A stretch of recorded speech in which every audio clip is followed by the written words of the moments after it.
Ganito naman gawin natin sa overripe na banana.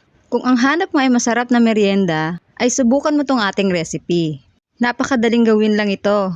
Kailangan lang natin ng 3 pirasong overripe na banana, balatan nito at pagkatapos ay i-mash gamit ang tinidor.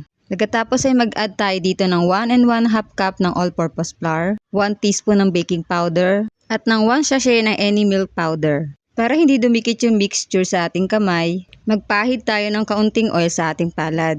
At halu-haluin to hanggang sa maging dough ito.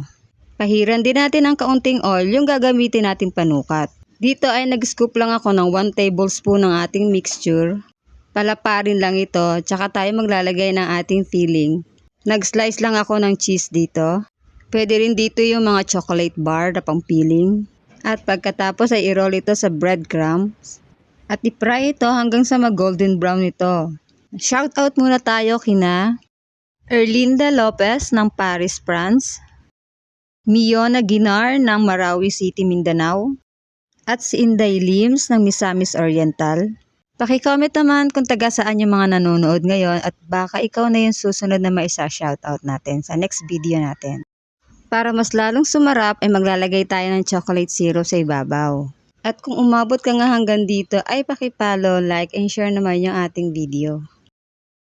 Thank you for watching. Follow for more.